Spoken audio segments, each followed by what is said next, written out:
2003년부터 2008년까지 노무현 대통령님의 참여정부에 대한 평가는 진보, 보수, 양 진영 모두 부정적입니다.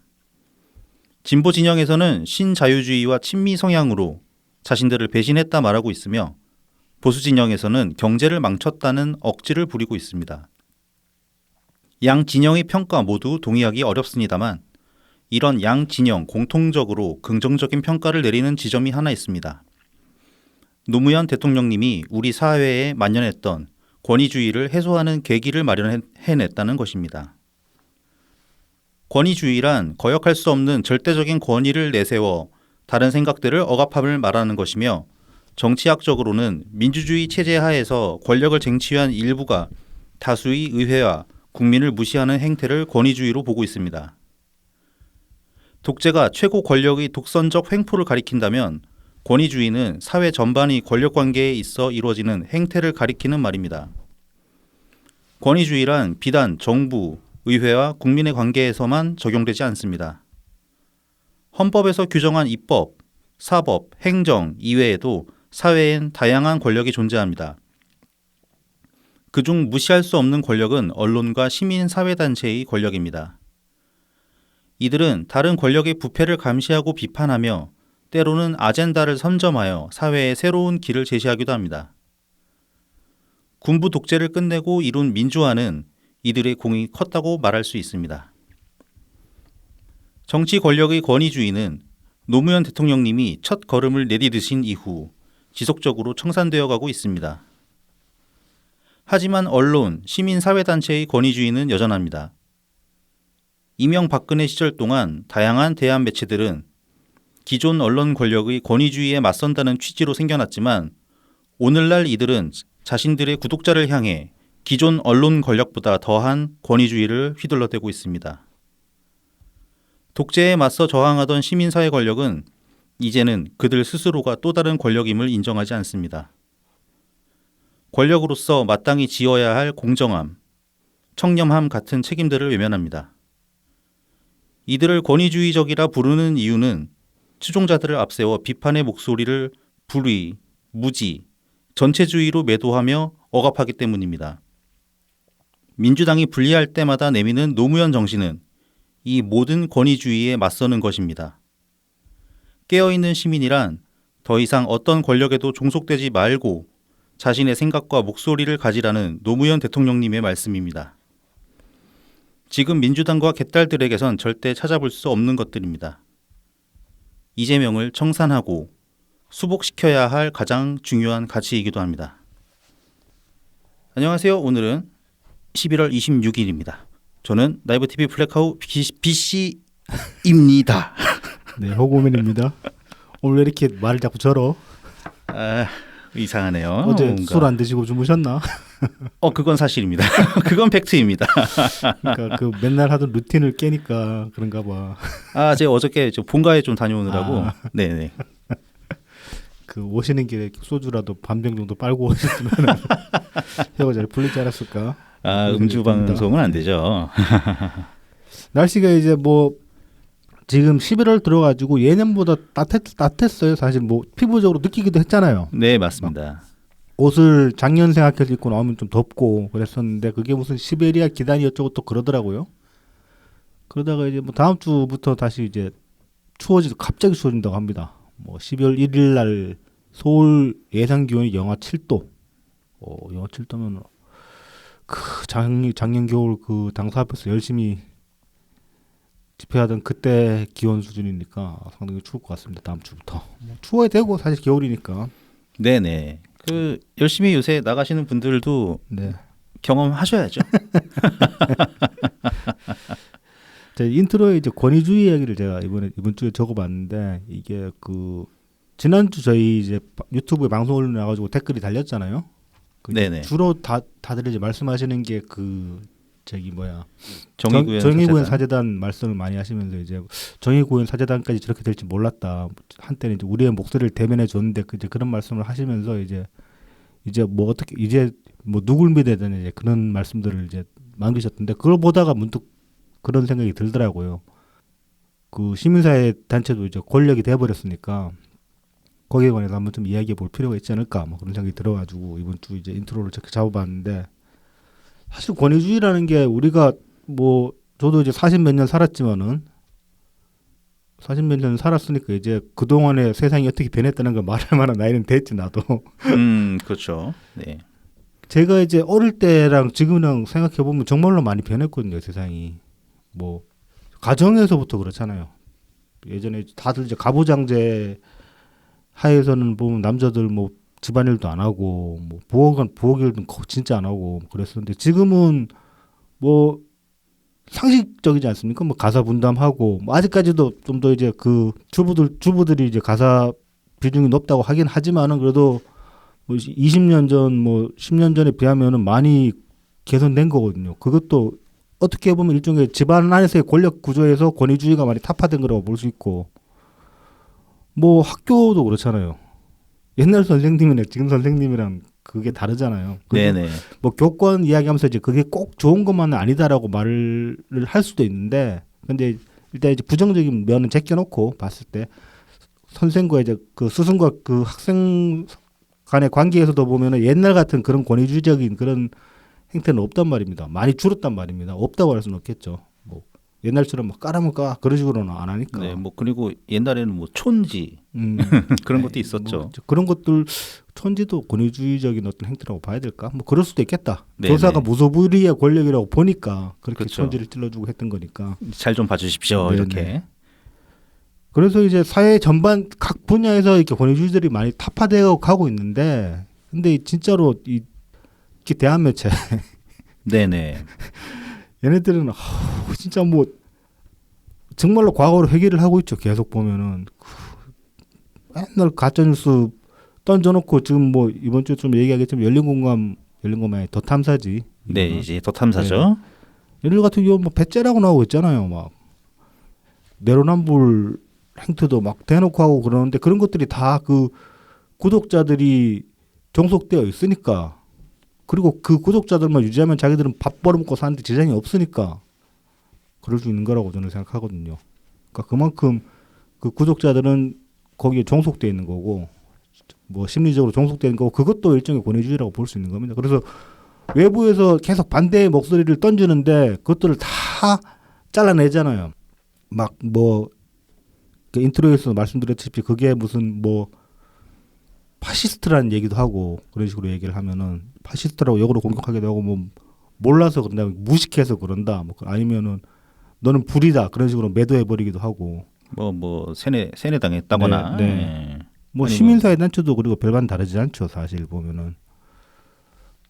뭐 이번 주에도 또 집회하긴 합니다만 보면은 그 저기 어디야? 갑자기 그 단체가 왜 생각이 안 나지? 제일 유명한 시민단체 그러면 뭐가 있지? 참여연대. 네, 참여연대나 뭐 그런 데들도 보면은 이 반대의 목소리에 관해서 이렇게 겸허하게 받아들이는 경우가 거의 없습니다. 보면은 뭐 자신들이 무조건 정의라고 규정을 해놓고 모든 거를 그 정의 하에서 판단을 아예 안 하죠. 판단 안 하고 그냥 이분법적으로만 갈라버릴 뿐이고, 그다음에 그런 식의 반대의 목소리나 비판의 목소리가 나오면은 또 매도해 버리죠. 매도하면 또 그 추종자들이 우르르 몰려 들어가가지고 똑같이 공격하는 거고, 이거 사실 그 지난 정권 때, 그러니까 문재인 정부 때나 뭐 아니면 그 이전에도 보면은 뭐 당내에서 그런 뭐 주로 이제 문파들한테 그런 공격을 많이 했지 않습니까? 몰려다니면서 그런다고. 강성 친문이다. 네. 예. 극렬 친문. 네. 그 사람들이 그때 그 강성 친문 증대했던 인간들이 비판했던 지점도 어떻게 보면 당신들 지금 권위주의적으로 그렇게 행동하고 있다라고 말을 하는 것일 수 있는데, 근데 정작 지금 보면은 자기들이 더 심하게 하는 거죠. 어떻게 보면은 뭐 수박 소리부터 해가지고. 그래서 참 이 권위주의라는 게 그 진짜로 우리가 그냥 막연하게 생각했던 것보다 훨씬 더 어떤 병폐의 근원이지, 지금 현 상황에서는 병폐의 근원이지 않을까 그런 생각이 들었습니다. 그렇죠. 이게 일단은 뭐 포털 어떤 기사 댓글로 만나보는 횟수를 생각하면은 지금은 이재명 지지자들이 제일 심하죠. 네. 네. 뭐 한때는 그 박근혜 지지자였던 때도 있었던 것 같은데. 네, 네. 예.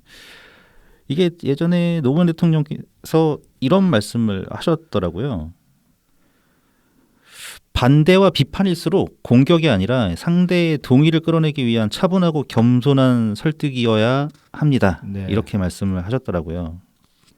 노무현 대통령님이 일찍이 간파하신 거예요. 키베에서 이겨봤자 걔 이긴 게 아니라고. 그렇게 해서는 이긴 게 아니라고. 상대방을 변화시켜야지 이기는 거잖아요. 상대방의 생각을 변화시켜야지 이기는 건데 그게 안 되잖아. 그냥 그 자리에서 그냥 말발로 찍어 누를 뿐이지.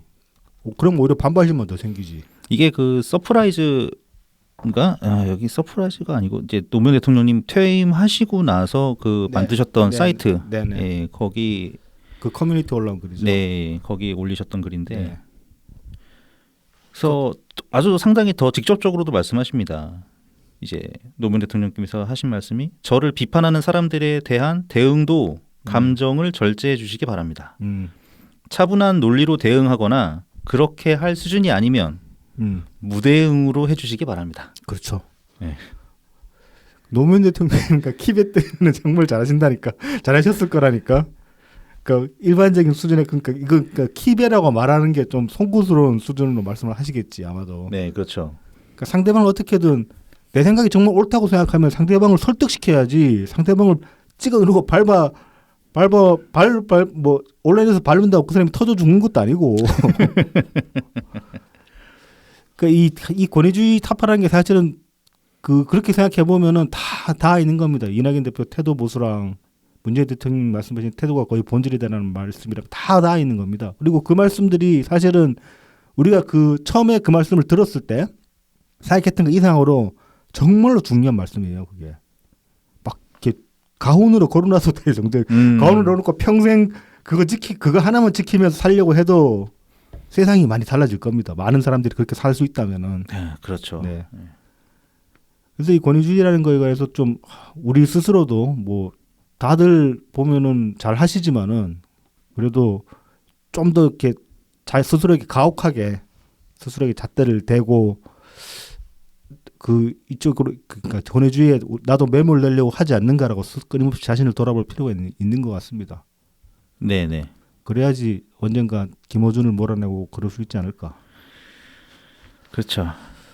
사실 이렇게 뭐 진영 이게 갈라지게 된 것도 옛날 그 낙곰수 때 김어준이 그렇죠. 한 얘기가 엄청 크죠. 그렇죠. 그때 진영주의를 정말로 심하게 네. 그 진영주의의 골을 파버렸죠. 네. 저도 한때 거기 푹 빠져가지고 그렇게 흘러갈 뻔한 적도 있었고. 그게 그 광노현 전 이제 교육감 당선자라고 해야 되나? 얼마 못했으니까. 네네. 예, 그 사람 때문에 촉발된 거나 마찬가지죠. 그때 그게 많이 계기가 됐죠. 네. 네. 그때 이제 그 광로현 실드질 치면서 이제 논리로 내세운 게 진영주의를 이제 내세웠으니까. 네. 그러니까 그 같이 비를 맞는다는 것도 이게 생각을 다시 해야 돼요. 이게. 같이 비 맞는 거는 그 정말로 정치 탄압이면은 정말로 부당한 어떤 뭐 처벌이 이루어졌으면 그때는 모르겠지만은 민주화 이후 대부분 이루어진 사법 처리들은 부당하지 않습니다. 불행하지만은 뭐 그러니까 참 광노현도 사실 그리고 그 당시에 광노현 것만 생각해봐도 그 당시에 그 흘러갔던 사건들 그러니까 그 김어준을 입을 통해서 전달되는 내용들을 들어봐도 납득이 안 됐어요. 저는 사실 돈을 왜 주냐고 대체 무슨 그걸 어떻게 실드를 쳐? 그러니까요. 그게 단일화를 빌미로 해가지고 네. 한 딜을 친 거였잖아요. 네. 그게. 근데 이제 그 당시에 제가 그 권위주의에서 벗어나려는 그런 마인드를 제대로 가졌더라면 그때 이미 김어준을 손절할 수 있었겠죠. 제 스스로도 어떤 그 괴리를 느꼈고 어떤 단어가 생각 안 나서 미치겠다. 어쨌든 그때 뭐 지금도 그렇지만 그때도 참 그놈의 그 한나라당 사람들 네네. 참 싫었었죠. 예. 그렇죠. 그 싫은 마음만 가지고 싫은 네. 마음만 부추겨 가지고 어떻게든 끌고 온 건데 사실 그거는 아니죠. 네. 뭐 좋고 싫고를 떠나가 좋고 싫고는 뭐 호불호는 있을 수 있지만은 호불호가 꼭 그 정의 불이랑 같이 가는 건 아니니까. 내가 좋아하는 모든 게 다 정의라고 할 수는 없으니까. 네. 하여튼 뭐 저희도 이제 뭐 어쨌든 업자 생활을 하고 있으니까 저희도 참 조심해야 됩니다. 조심해야죠. 예, 조심해야 됩니다. 뭐 힘이 있든 없건 그게 중요한 게 아니라 최소한 네. 우리가 호구맨님 한 사람, 그 다음에 저 BC 한 사람 어떤 최소 1인분씩은 하잖아요. 네. 예, 그런 힘은 갖고 있잖아요. 그렇죠. 우리도 투표 하나씩 투표권 하나씩은 있으니까. 예, 그렇죠. 그러니까 하여튼 열심히 하겠습니다. 네. 네, 그러면 저희를 도와주시는 고마운 분들 소개해드리고 본 내용으로 들어가겠습니다. 팟빵을 통해서 지난주에 후원해 주셨었는데 네. 저희가 빠뜨렸습니다. 제가 대본 쓰다가 새벽에 예. 졸면서 써가지고 빼먹었어요. 예, 죄송합니다. 그린그린님 죄송합니다. 정말 네. 감사합니다. 감사합니다.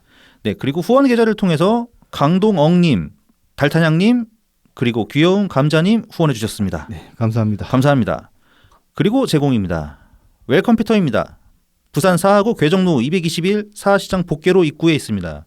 070-8742-9595 051-271-0066입니다.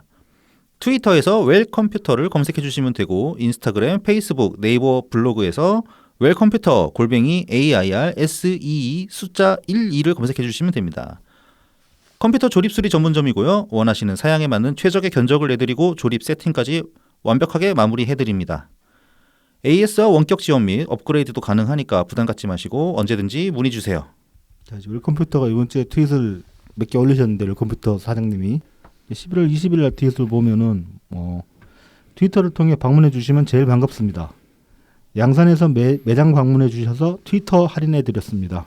컴퓨터 소음이 너무 심하다 하셔 케이스의 모든 쿨러를 교체했는데 후면 쿨러가 맞는 사이즈가 없어 좀 더 큰 쿨러로 바꿔드렸습니다. 쿨러는 무상으로 교체해드리고 메모리 추가만 요금 청구했어요. 쿨러가 펜이죠, 펜. 네네. 그렇다고 합니다. 양산에서 이제 오셨으면 정말로 찾아오신 거죠. 그렇죠, 그렇죠. 일부러 찾아오신 네. 거죠. 그리고 이제 지금 댓글 이벤트를 진행 중이시고 또 2차로 이제 또 댓글 이벤트 하신다고 하는데 아직 1차도 추첨이 안 됐거든요. 그래서 이제 공정한 추첨 방법을 고민하시다가 그 수동 로또 번호 생성기가 있어요. 이렇게 그 둥그런 돌아가는 통 안에 공 50 그렇게 돌리면 아직 그 복권 번호 뽑는 것처럼요. 뿅 나오는 그게 있더라고요. 그걸 하나 구입을 하셨더라고요. 이야. 그거 이제 이번에 대단하십니다. 이번 이벤트 하고 나면 이제 뭐 술 게임 같은 걸 쓰지 않을까. 그렇죠, 그렇죠. 이것도 한번 보러 가야겠네. 이거. 나오는 숫자대로 술 마시기 그런 거 하는 거 아니야? 그러니까요. 죽을 것 같은데 그거 걸리면. 큰일 나죠. 이거. 잘 해야죠. 네, 그 다음은 달품은 농장입니다. 트위터 달품은 농장 DALPUMEUN 인스타그램 달품은 농장 _ 농사짓는 문파 DALPUM 숫자 1입니다. 청란, 청개육, 친환경 우렁이쌀, 고춧가루, 참기름, 들기름, 서리태콩, 찰 옥수수를 판매하고 있습니다. 그리고 지난주부터 호박 고구마 판매 중이니까요. 네. 인스타그램이나 트위터를 통해서 DM 부탁드립니다. 그 좀 시식 해보셨어요? 지난주에? 아직 못했습니다. 아직 못했고요. 정말 싹 나겠다고요. 빨리 먹어보고 말씀을 하시라고. 네, 알겠습니다. 이게 아직 건조해서 괜찮아요. 여름이 아니라 가지고. 네. 하여튼 이번 주는 꼭 먹어보도록 하겠습니다. 자, 그러면 첫 번째 소식입니다. 네. 일단 저희 지난주에 지역 상품권. 네, 예산 관련해서. 네, 지역 상품권 말씀을 드렸었는데 제가 인천이 제일 많이 상품권 발행을 한다 이렇게 말씀드렸는데 그럴 리가 없지. 대차게 틀렸고요. 네. 경기도가 1등이라고 합니다. 현재 경기도가 1위고 전체 발행액의 약 28% 정도 그러니까 발행하고 있다고 해요. 경기도가 인구수도 제일 많은 데다가 권역이 제일 많이 쪼개져 있잖아요. 네네. 그러다 보니까 그 각 지자체마다 지역 상품을 다 발행을 하니까 그럴 수밖에 없죠, 사실. 네. 그래서 일단 급하게 이것부터 그게 그 편집 마치고 나서 네. 편집 올리고 나서 한번 찾아볼까 하고 찾아놨나? 네, 뭔가 저도 찜찜함이 있어서 바뀌었을 수도 있는데 그래도 그런 뒤늦은 팩체크라도 하는 습관을 들여야죠. 예. 질러놓고 막 무책임하게 있는 것보다 무책임하게 있으면 안 되지. 네, 그래서 뭐 겸사겸사 이게 네. 그래도 저희 그 지역 상품권 발행 수가 이제 늘어나고 나서 네. 그러니까 2020년 기점으로 해도 2022년이 됐으니까 뭔가 네. 좀 더 내용이 업데이트되지 않았을까 좀 찾아봤어요. 특히 이제 그 지역 상품권의 효과라던가 네. 이런 거에 대해서 뭐가 있을까 좀 찾아봤는데 거기에 네. 대해서 좀 말씀을 드리려고 합니다. 네네. 그리고 일단 지금 예산 관련해 가지고요. 민주당에서 이제 그 지역 상품권 지원 예산 액수를 7,050억인가 네네. 올리겠다고 했는데 일단 행안위에서 뭔가 합의안이 나왔습니다. 합의안이 나와가지고 5천억 네. 5천억으로 합의안을 네. 낸다고 합니다. 네네. 그래서 뭐 이제 이거는 이제 증액에 해당되는 부분이기 때문에 정부 동의가 필요한 부분이거든요. 그래서 정부에서 과연 어떻게 동의를 할지. 일단 이제 국회 행안위에서 합의를 본 거기 때문에 그렇죠. 정부면 그럼 기재부 소관인가 이게 아니면 뭐야 행안부 소관인가? 둘 다라고 볼 수 있겠죠. 네. 네. 방어 잘해주길 바랍니다 정부. 네. 아니면 뭐 다른 거 이것저것 이상 해서 뭐 합의 볼 수도 있습니다. 네. 네. 예전에 뭐 우리 홍남기 부총리께서도 결국은 합의해 주셨었잖아요. 그렇죠. 그래도 예. 이제 최대한 추경 때. 최대한 깎긴 깎았으니까 네. 그 정도의 근성을 보여주길 바랍니다. 자, 그래서 이제 좀 제가 기사들을 좀 찾아봤는데 네, 이 네. 지역 상품권이 과연 효과가 있었냐? 음. 이게 이제 9월에 좀 기사가 많이 나왔더라고요. 네. 저희가 그때 이제 윤석열 정부에서 2023년 예산에는 지역 상품권 지원 예산을 전액 삭감하겠다 발표를 했기 때문에 그때 좀 기사가 많이 나왔었는데 이거 한번 제가 그때 꼭지 잡으려고 하다가 분량 밀려가지고 다른 거에 밀려가지고 아마 그냥 컷시켰을 거예요 이 기사들을. 네. 자, 그래서 머니투데이 기사부터 한번 보겠습니다. 네. 네, 기사 제목은 한 해 23조 원어치 팔았는데 존폐 갈림길 지역 화폐 뭐 이런 제목입니다. 네네. 그래서 지역 상품권 전국 발행의 규모는 급격하게 늘어났습니다. 네. 2020년에는 총 13조 3천억이고요. 2021년에는 23조 6천억. 네. 그다음에 올해는 상반기까지만 해도 14조 9천억 원이 발행이 됐다고 합니다. 네. 그러니까는 두 배 하면은 사실 뭐 한 30조 가까이도 되는데 이 기사가 나왔을 때는 그래도 뭐 그렇게 딱 두 배 해서 30조 가까이 그러니까 뭐 한 29조 되겠죠. 네네. 힘들다. 그 이유가 뭐냐면은 지금 분위기가 그렇습니다. 네. 부산광역시 보면은 동백전 1인당 충전 한도를 50만 원에서 30만 원으로 축소하고 이제 할인율이죠. 네. 10%에서 5%로 축소했다고 합니다. 네. 경남도 마찬가지고요. 네. 인천도 마찬가지입니다. 네. 그다음에 광주광역시 같은 경우는 여기는 좀 더 심합니다. 그러니까 광주 상생카드를 운영을 네. 일시 중단하기로 했습니다. 네. 그다음에 대전 같은 경우도 거기는 이제 온통 대전이라는 이름으로 하는데 네. 네. 캐시백을 이제 중단을 했고요. 네. 아예 그냥 캐시백 없애버린 거죠. 그다음에 지역 상품권 자체를 없애야 되지 않냐 이런 논의도 지금 이루어지고 있다고 합니다. 사실은 캐시백이 없으면은 뭐 팔릴 리도 없지. 훨씬 불편한데. 네네. 그러니까 이걸 일단 대부분이 광주광역시를 제외하고 지금 이번 지방선거를 통해서 이 지자체장이 바뀌었어요. 네네. 예. 그래서 이제 국민의힘 소속 이제 광역 지자체장들이죠. 네.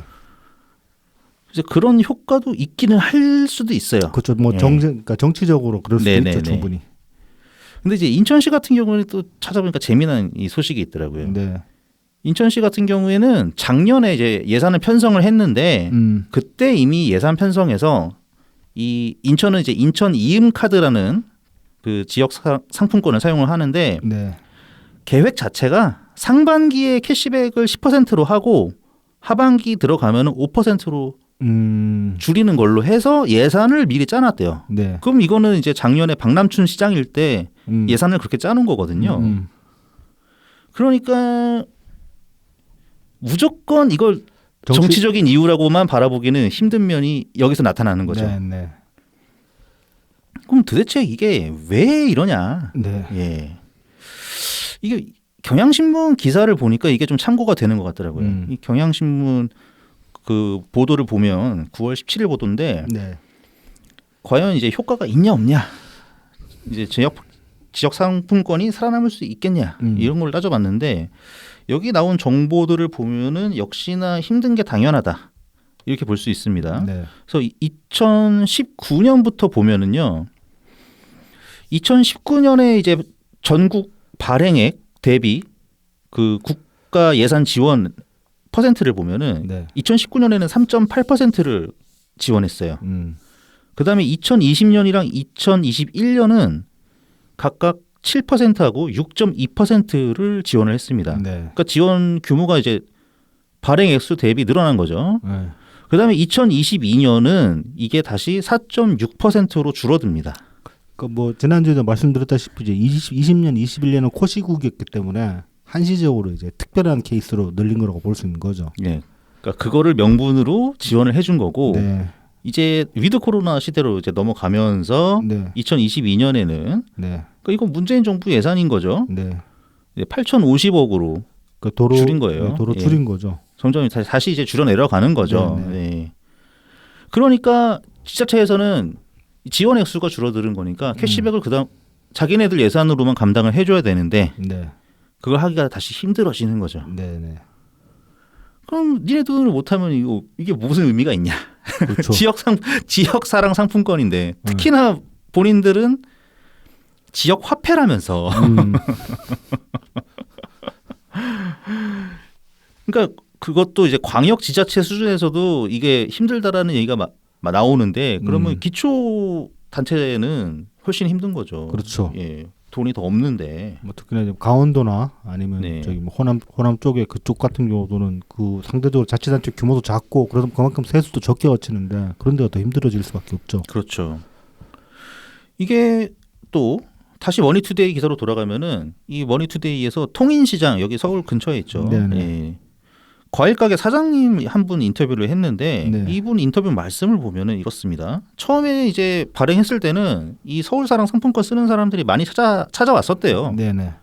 그래서 이제 매출도 좀 늘었었는데 근데 시간이 지나니까 이제 점점 사용량이 줄었다는 겁니다. 그러면서 마트나 다른 상점에서도 쓸 수 있다고 하니까 거기서 많이 쓰는 것 같다. 여기서 말하는 마트는 대형 마트가 아니겠죠. 대형 마트에서 못 쓰니까. 동네 마트죠. 동네 마트죠. 뭐 네. 제로마트나 네. 뭐 무슨 또 뭐 있죠? 뭐 많죠. 뭐 두꺼비도 있고. 예, 두꺼비. 예. 많죠. 이것들이 엄청 커졌다잖아요. 네네. 이 코로나 때. 네. 그러니까 이것은 뭔가 이제 불편함이 생겼거나 아니면은 이제 쓰는 사람들이 꼭 이 서울사랑 상품권을 사용해야 할 뭔가 이점이 사라진 건 아니냐. 아니면 경쟁에서 밀렸다. 뭐 이렇게 생각할 수 있는 거죠. 네. 민주당은 말입니다. 반면에 이제 민주당은 항상 이 지역 상품권이 큰 도움이 된다고. 네. 예, 그래서 오히려 뭐 발행 횟수를 더 늘릴 수 있게 지원을 더 늘려야 된다. 이렇게 주장을 하죠. 네. 그러면은 실제로 이제 지역 소상공인 연합 같은 데서는 예, 민주당은 주장에 동조하면서 예, 이제 압박을 주고 있습니다. 네. 실제로. 네. 여기에 대해서 이제 이 차현진 작가인데요. 지금은 이분은 이제 전 한국은행 직원이었어요. 네. 한국은행에서 굉장히 오랫동안 한 30년 일하셨는데 예, 지금은 이제 작가가 되셨습니다. 네. 그래서 이분이 이제 서울신문에 연재를 하고 있는데 칼럼 연재를 거기서 내용을 하나 보면은 이 지역 소상공인들은 보통 경쟁하는 대상이 이제 마트, 그 다음에 이제 온라인 쇼핑몰 이런 것들이랑 이제 경쟁을 한단 말이죠. 네. 그 중에서도 그 대형마트나 온라인 쇼핑몰에서 사용하게 되는 신용카드가 가장 큰 경쟁 상대라고 할 수 있다고 합니다. 네네. 근데 이제 지역사랑 상품권은 일단은 코로나 시국 때문에 정부에서 그냥 줬죠. 네. 줬으니까 이제 그걸 써야 될 거 아닙니까? 그러니까는 동네 마트나 예? 그다음에 그래도 조금 올 수 있죠. 이제 지역 그 가게 한시적으로 그렇게 네. 되는 거죠. 네. 네, 한시적으로. 네. 그러면은 거기에 해당되는 소수 그 종목이라고 해야 될까요? 그러니까 뭐 음식업이라든가 동네 뭐. 슈퍼랑 요식업이 네. 확실하게 이득을 봤죠 그때는. 네네. 그러니까 그런 한정된 곳은 굉장히 늘었을 거예요. 네. 그 다음에 이제 아예 없다가도 뭐 조금씩 이득을 본 그런 가게들이 있었겠죠. 그럼 그쪽에서는 뭔가 이거 지역사랑 상품권을 사용을 했더니 우리 매출이 늘어나는구나. 네. 이렇게 생각할 수도 있단 말이에요. 네. 근데 그분들이 모르시는 게 있는 거죠. 이거 정부에서 그냥 줬단 말이지. 그렇죠. 정부에서 그냥 뿌린 돈이죠. 예. 네. 왜냐하면 거리두기 때문에 사람들이 힘들어지니까 뭐 일도 잘 못하고 그러니까 예, 실제로. 예, 그렇죠. 일을 못 나가시는 분들도 있으니까요. 생계 지원금 차원으로 나간 케이스가 많죠. 네. 그래서 그것 때문에 늘어난 겁니다. 네. 그래서 차현진 작가 같은 경우에는 이제 이런 지역 소상공인들의 어떤 지역사랑 상품권에 대한 이제 잘못된 이제 이해라고 할 수 있죠. 잘못된 이해, 네, 잘못된 뭐 인식, 뭐 희망, 네, 뭐 그런 거를 네, 돌릴 수 있는 방법을 이렇게 해야 된다고 주장을 하더라고요. 네. 이 굉장히 인상적이었는데 네. 하여튼 이 신용카드가 가장 큰 거란 말입니다. 음, 근데 우리가 신용카드 쓸 때 알지만 우리가 신용카드 사용한다고 물건값을 현금에 비해서 뭐 더 내거나 그러지는 않잖아요. 그렇죠. 네, 이게 관련된 법률이 있어서 그렇게 된다고 합니다. 네, 네. 그러니까 이게 여신 전문 금융법 제19조에 있다고 하는데요. 그러니까 네. 신용카드를 사용해도 현금을 사용할 때와 동일한 가격으로 판매를 할 수 있게 되는 근거가 되는 법이 이거라고 합니다. 네, 네. 그러니까는 지역 소상공인들은 신용카드 수수료는 내가 신용카드 회사에다 줘야 되는데 근데 가격을 못 올리는 거야. 네, 똑같이 팔아야 되는 거예요. 네, 네. 그러니까 이 사람들은 신용카드를 쓰면 손해가 되는 거죠. 뭐 그렇다고 특별히 뭐 그 카드 리더기 갖다 놓는다고 해서 네. 사람들이 막 찾아오는 건 아니잖아요. 뭐 그렇죠. 예. 다만 근데 이제 뭐 그럴 수는 있죠. 그 특히 이게 마트 그 동네에서 좀 규모 있는 마트 있잖아요. 네네. 동네 마트긴 마트인데 그 두꺼비 마트 같은데. 두꺼비 마트인데. 근데 손님들 몰리는 시간에 사람들 엄청 몰리잖아요.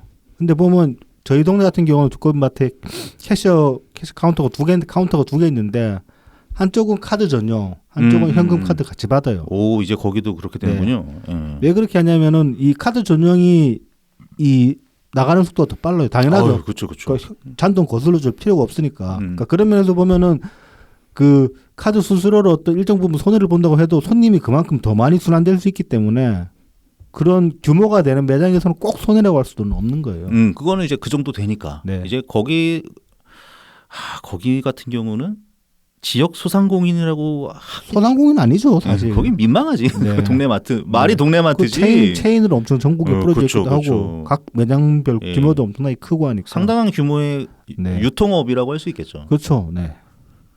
근데 이제 우리가 정말 생각해야 될 거는 이제 뭐 동네 식당, 동네 분식집, 뭐 아니면 뭐 동네 치킨집, 네. 뭐 이런 거 생각해 볼 수 있겠죠. 네, 네.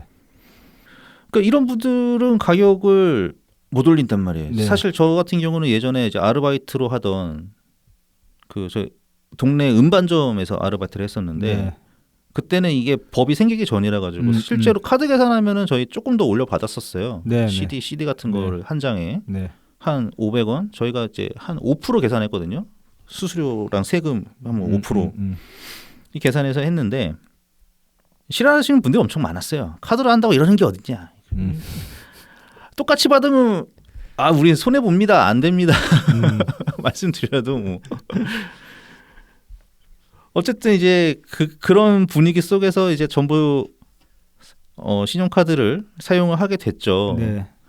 정부는 좋죠. 세금 더 잘 잡히니까. 그러니까 세수 때문에 세수 때문에 이 여신법이 생긴 거 아닙니까, 사실. 네. 그럼 뭐 좀 지원을 해줘야 되는데, 근데 이거를 지역 사랑 상품권으로 해결을 해줄 수 있다 이거는 아니거든요. 그렇죠. 네. 택도 없는 소리죠. 네. 사실 그래서 많은 민주당에서도 안이 많이 나왔잖아요. 이제 카드 수수료를 어떻게든 좀 낮춰줄 수 있을까. 네. 그런 걸 했었으니까 그러니까 다시 한번 그쪽으로 논의 방향을 좀 틀어보는 건 어떨까. 그러니까 차라리 지역 상품권 지역 상품권 지원을 할 게 아니라 매장이랑 그러니까 정말 소상공인이랑 그다음에 소상공인의 어떤 기준을 만들고 거기에 부합하면 뭐 카드 수수료를 지원을 해준다든지 아니면 뭐 세금에서 공제를 일정 부분 해준다든지 그런 식으로 해서 그쪽으로 지원을 편성하는 게 또 합리적이죠, 사실은. 네네. 그리고 뭐 윤석열 정부에서 얘기했지만 교부금 내려가는 양이 늘어났기 때문에 그렇죠. 네. 하고 싶으면 그냥 지자체에서 하면 됩니다. 뭐 알아서 하라고. 네, 알아서 최대한 효율적으로 만들어서 하면 되고. 그게 또 진정한 지역 자치 아닙니까, 사실. 그렇죠. 지방 자치 아닙니까? 정부는 온누리 상품권 활용 방안에 직접 집중하는 게 오히려 더 효율적이죠. 그렇죠. 네. 온누리 상품권은 말이 되거든요, 사실. 네네.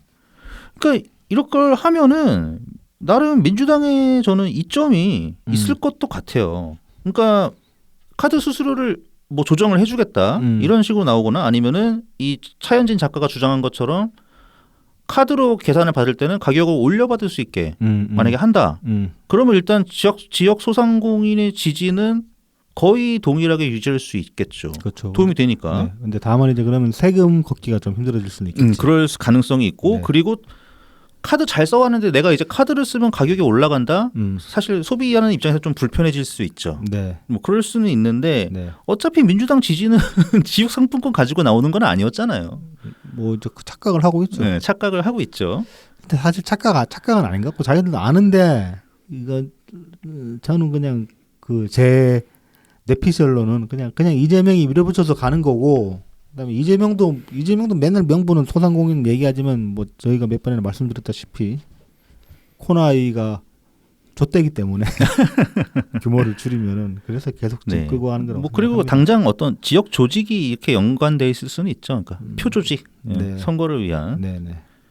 그럴 수 있는데 어쨌든 전체 지지로 보면은 뭐 지역 상품권 좀 해줘가지고 민주당 뽑아주고 그랬던 거 아니거든요. 뭐 그건 좀 더 뭐 소상공인들만 조사할 수 있으면 모르겠는데 해보면 네. 좋겠는데 그런 네. 조사가 없으니까 뭐 알 수는 네. 없지만은. 그래서 그 대신에 이제 민주당이 챙길 수 있는 이미지는 뭐냐? 신용카드사 하면은 대기업 아닙니까? 기득권이지. 야, 그럼요. 그러니까 기득권의 이익을 견제할 수 있다라는 포지션은 굉장히 뚜렷하게 가져갈 수 있죠. 네. 예. 그리고 민주당에서 만약에 이 안을 가지고 나왔을 때 국민의힘에서 반대한다. 네. 그러면 국민의힘 야 역시 기득권 정당이네. 이런 큰 소리 좀 칠 수 있는 거 아닙니까? 뭐 어쨌든 뭐 민주당이 제 얘기를 들을 리는 만무하고 네. 어쨌든 이런 방법도 있다. 그러니까 너무 답답해서 드리는 말씀입니다. 그러니까 효과는 굉장히 불분명한데 거의 없을 가능성이 더 큰데 네. 뭐 툭하면 그냥 지역 상품권, 뭐 지역 화폐 이러가면서 그러니까 그 지금 결국은 이 작가 그러니까 이 차인진 작가 이분도 말씀하시는 게 결국 카드 결제의 어떤 문제가 가장 크다라고 말씀을 하시잖아요. 네 왜냐면은 이제 카드사가 이익을 보거든요. 그러니까 카드사는 이익을 보는데 그러니까 자영업자들은 일정 부분 손해를 보고 있기 때문에 네. 그러니까 제가 생각하기에는 그냥 이 지역 상품권 그 지원 예산 없애버리고 지역 상품권 발행을 하든지 말든지 알아서 하라 그러고 카드 수수료 지원 예산으로. 네, 그걸로 뭐 그런 돌려버리는 방법도 게 있죠. 예. 전용하는 게 훨씬 효과적일 것 같아요. 예. 근데 이제 카드 수수료 지원 예산이라고 하면은 이제 그런 건 있을 수 있어요. 그러니까 카드사의 영업이익을 그러면은 세금으로 채워주냐 이런 논란은 있을 수 있거든요. 예. 그런데 이제 그거는 뭐 그러면 뭐 어디로 가면은 뭐 대기업에 돈이 안 들어가나? 지역 상품권으로 라면 사면은 농심이 먹는 거 아니야? 그 돈은? 그렇죠. 라면 먹으면 농심이 먹죠. 뭐 그런 식으로 따지면은 뭐 할 수 있는 게 아무것도 없어요. 그건 말이 안 되는 소리고. 그래서 저는 그래서 가격 올릴 수 있게 하면은 그러면 소비자가 그 올라가는 가격을 가지고 판단하면 되거든요. 근데 그러면 이제 세금 그러니까 세수에 심각한 타격이 올 수 있기 때문에 다들 현금 결제를 해버릴 거니까. 아니 생각보다 그렇지 않습니다. 그 현금 결제를 함으로써 생기는 어떤 불편함이라는 것도 생기니까. 그리고 만약에 그러면은 이제 온라인 이제 계좌 이체 같은 걸 할 수가 있잖아요. 네네. 그럼 현금 영수증 같은 것도 분명히 따라 나오게 연결할 수 있기 때문에 요즘은 그 쉽지 않습니다. 다시 이제 옛날처럼 지갑에 현금을 두둑히 갖고 다닌다 이런 상황으로 가지 않으면은 그런 상황으로 갈 수도 있다는 거죠. 제 생각에. 그러니까 쉽지 않죠. 저만 해도 저희 동네 이거 괜히 또 동네 뭐 우리 동네 미장원 누군지 모르니까 우리 동네 미장 제가 가는 단골 미장 같은 경우는 현금으로 하면 1,000원 정도 깎아주거든요. 네, 맞아. 그게 알게 모르게 아직 있거든요. 네, 네. 그래서 이제 그 항상 현금을 챙겨가지고 가고 그러는데. 저도 이제 동네 그 이제 야채, 채소랑 과일 같은 거 사는 때 동네에서 대량으로 물건 떼어다가 싸게 파는 데 있어요. 아니면 그냥 무조건 현금 결제만 받는. 아니면 그냥 그 현금 결제랑 그 카드 결제 차등을 두지 말고 그냥 물건 가격을 일괄적으로 올려버리면 되잖아. 아, 다. 네. 그럼 그것도 빡세지. 현금으로 결제하든 카드로 결제하든 수수료만큼 올려버리면 되잖아. 인플레를 부추기고 있습니다. 어쩔 수 없지 뭐 그거는. 근데 네, 어쨌든 네. 그러니까 좀 니들이 좀 좋은 방법을 좀 대가리 좀 굴려보라고. 이럴 때 머리 써라. 머리 좀 안 쓰고 그 상품권 타령이나 하지 말고. 쓸데없는 소리 하지 말고. 네. 예. 그래서 이렇게 네. 이제 지난주에 AS와 더불어서 네. 지역 상품권의 어떤 효과 뭐 여전히 거의 없는 거 아니냐. 뭐 뚜렷한 답은 없습니다. 사실 네. 이거 같은 경우 그리고 뭐 누군가가 이득을 보면 또 누군가가 손해를 보는 그런 분야이기 때문에 약간의 제로섬 성격이 그렇죠. 있죠. 그러니까 예. 어떤 식으로 이거 이런 것들은 접근을 정말로 그 면밀하게 되게 섬세하게. 섬세하게 네. 해야 되는 거고 그 앞서 말씀드렸던 권위주의적으로 네, 그렇죠. 이렇게 찍어 눌러서 누구 하나를 악으로 규정해가지고 예를 들어서 카드사를 악으로 규정해가지고 니들이 손해봐 이런 식으로 할 수도 없는 거예요 사실. 그렇죠. 그런 식으로 해서도 안 되는 거고. 그렇게만 해서도 안 되죠. 네. 어쨌든 카드 사용함으로써 소비가 진작된 효과가 분명히 있거든요. 소비가 진작도 됐고 세금도 그만큼 더 잘 거쳤기 잘 때문에 거치고, 예. 국가적으로 잘 돌아가는 면이 있기 때문에 뭐 필요악이라고 말할 것도 악이라고 말할 수가 없는 거죠 사실은. 그렇죠. 네, 맞습니다. 그래서 자, 그래서 이제 뭐 지역 상품권 얘기는 이 정도로 줄이려고 하고요. 네. 그다음에 이제 다음 얘기로 넘어가 보죠. 지난주 이제 윤석열 퇴진 집회 이야기를 좀 해봅시다. 아, 네, 네. 지난주 지난주 토요일 저희 녹음하던 그날이죠. 오후 4시경부터 이제 서울 숭례문 인근에서 도심 한복판에서 이제 집회를 했습니다. 광화문이 아니고 숭례문 쪽이네. 뭐 주체는 아시는 그 촛불 행동 전환. 네네. 이름도 참. 그래서 이제 시청 앞부터 숭례문까지 한 약 800m 구간을 도로 4개 차선을 점거를 해서 진행을 했다고 합니다. 800m 네. 4개 차선. 그러니까 이제 이게 뭐 제가 이게 여기 어떻게 20만이 들어가냐. 그러니까 제가 생각해 볼 때는 그 저희 그 재작년 서초 집회 때 집회 그 주최 이관되고 나가지고 그 소총이 집회하던 그 집회 초기 집회 규모쯤 되지 않을까. 그렇게 생각이 됩니다. 어초 맞죠. 네. 그러면 4개 차선 정보했다고 하니까. 근데 주최 측이 지금 말씀하셨다시피 주최 추산은 20에서 40만. 그리고 경찰 추산 3만. 경찰 추산 3만도 저는 좀 많이 봐준 거라고 봅니다. 그러니까 아니 뭐 이 정도면 뭐 그냥 그럭저럭입니다. 이 정도면. 그래서 뭐 그 정도로 왔다고 하는데 아무튼 20에서 40만은 말도 안 되는 소리고. 네, 이거는 저도 좀 이골라게 나가봤는데 네. 말도 안 됩니다. 네. 3만이면은 진짜 잘 모여요. 많이 모이는 거예요. 3만 엄청 빡세요. 많아요 진짜로. 3만이면은 그 서울 광장 그 대한문 앞에 가득 채울 수 있거든요. 빠글빠글하죠. 네, 빠글빠글하게 네. 채울 네. 수 있거든요. 자, 근데 이날 지난주 집회에 이제 민주당 국회의원이 6명인데 저는 이제 괄호 치고 7명이라고 이게 했습니다. 민정배 때문인가요? 네. 아, 네네네네.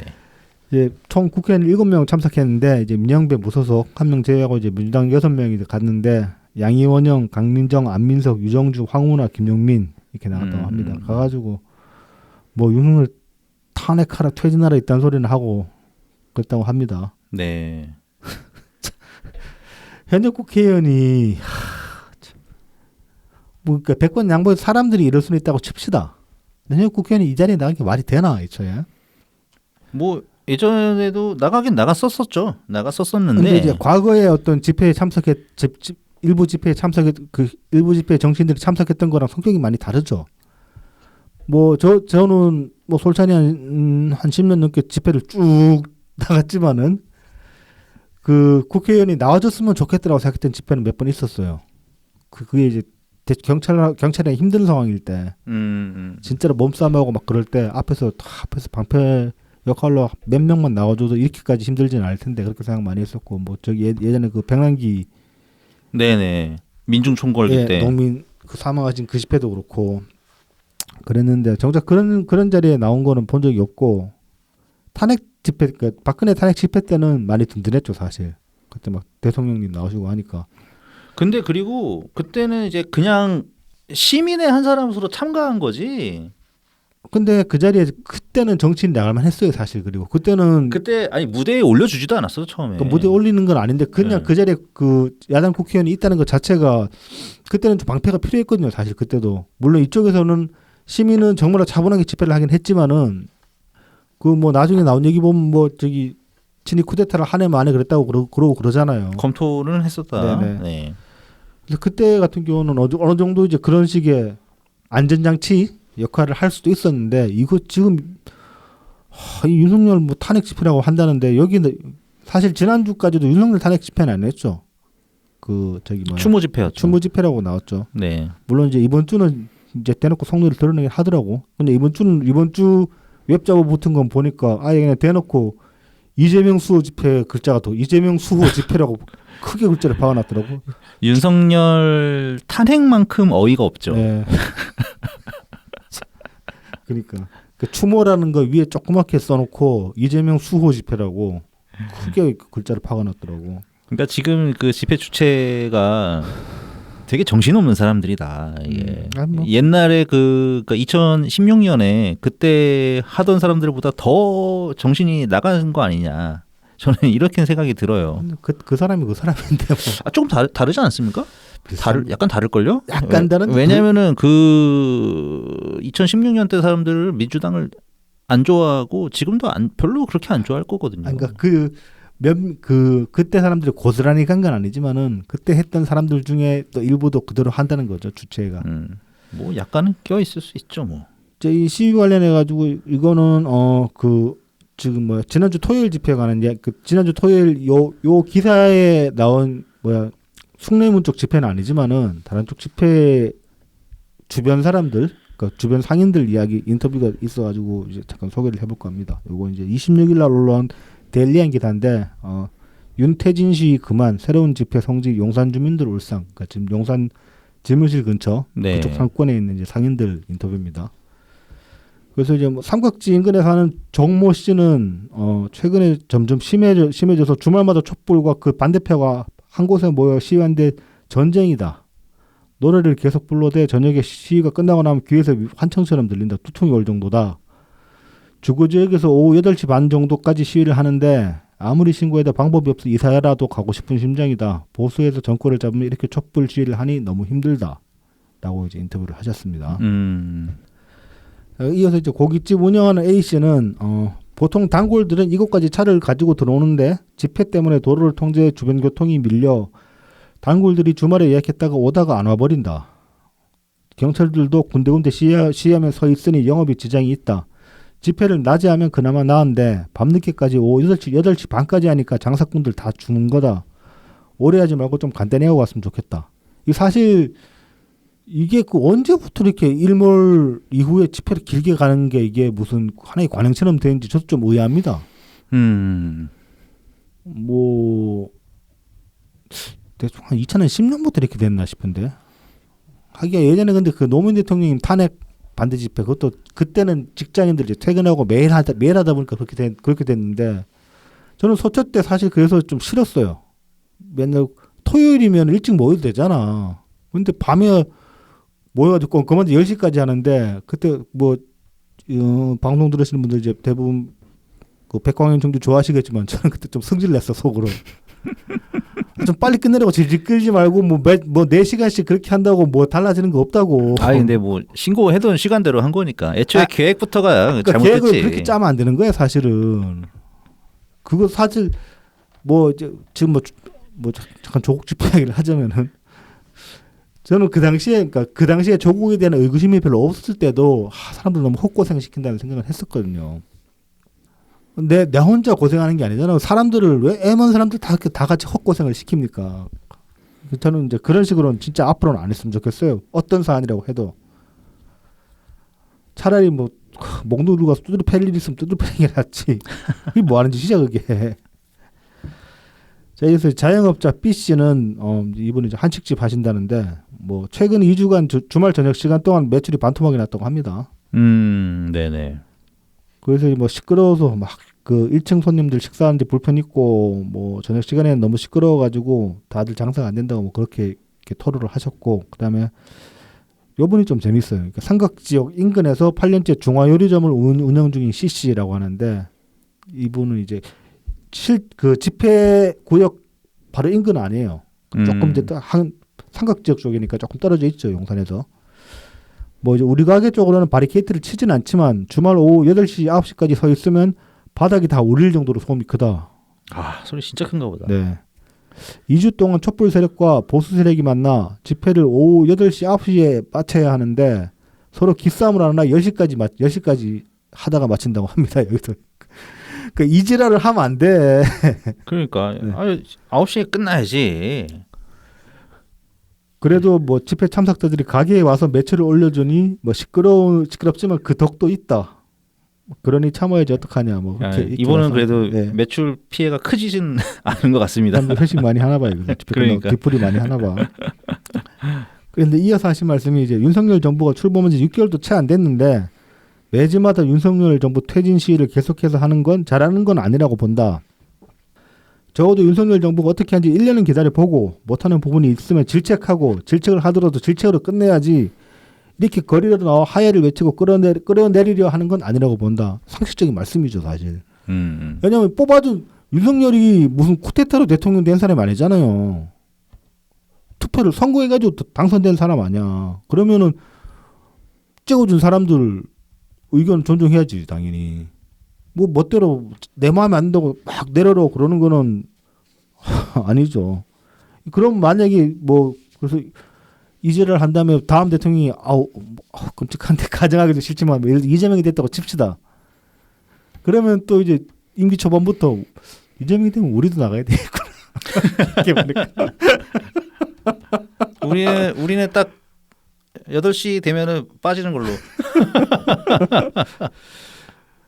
아무튼 뭐 근데 만약에 그렇게 투표에서 당선돼 버리면은 하야라고 할 수는 없어요. 그죠? 그건 어쩔 수 없는 거야. 정말 큰 일이 발생하면 모르겠지만 지금까지 한 정도를 가지고는 뭐 하야를 왜 하냐고. 그러니까 그 권력을 그러니까 그 대통령 당선 이후에 뭐 국정을 운영하면서도 치명적인 뭐 불법을 저질렀다거나 그러면은 그때는 탄핵시키는 거지. 그렇죠. 그거 안 된다면은 탄핵시킬 방법도 없어요, 사실. 말로만 떠들 뿐이지. 이 집회 관련해서 이제 이 주변인 분들이 이제 그 인터뷰를 보다 보니까 문득 든 생각이 뭐 제가 이제 그 서초 집회를 토로를 많이 했지만은 한편으로는 그 이제 언제부턴가 그런 시위 문화가 생겼잖아요. 그것도 이제 박근혜 탄핵 때 많이 그런 것들이 생겼는데 그 뒷정리하고 나오는 거 시위하고 나면 뒷정리를 하고 나오잖아요. 근데 지금 요 뭐 용산 추모 집회나 윤석열 탄핵 집회는 보면 그 정리를 안 해요. 지금 보면 그런 사람들이 많이 나오거든요. 쓰레기 불법 투기해놓고 막 쓰레기 그냥 다 버려놓고 가는 거. 그게 이제 뭐 좌파적 관점 혹은 이제 반정부적 관점, 진보적 관점에서 보면은 뭐 반정부 투쟁이니까 시위라는 게 정부에 대해 해코지를 하는 거니까 말하자면은 정부 엿먹으라고 그렇게 어지럽히고 뭐 공공기물 파손하고 하는 게 당연하다고 얘기를 하는데 저는 적어도 그게 뭐 그리고 이제 유럽 같은 데 봐라 막 뭐 불 지르고 다 때리 부수고 난리도 아니다 그렇게 얘기를 하는데 그건 그쪽의 문화고 한국은 좀 다르다고 봅니다. 그리고 왜 다르냐면은 그 시위를 바라보는 민도가 다르고 그러니까 바라보는 관점이 달라요. 민도가 아니라 관점이 달라요. 그래서 한국 같은 경우는 어떻게든 한국이든 유럽이든 간에 시위에 참석하지 않은 다수의 시민들의 동의를 끌어내야지만이 그 시위가 성공하는 거잖아요. 그런데 이제 유럽 같은 경우는 그렇게 두드려 부수고 막 그러면 저렇게 과격하게 하는 이유가 뭔가? 정부가 저 사람들 말을 안 들어주니까 저렇게 저러고 있는 거니까 정부 잘못이다라고 이제 그렇게 흘러가는 그 사회 풍토가 조성되어 있다고 치고 그러니까 그래서 이제 그런 방법론을 먹힌다고 하면은 한국은 안 그렇거든요.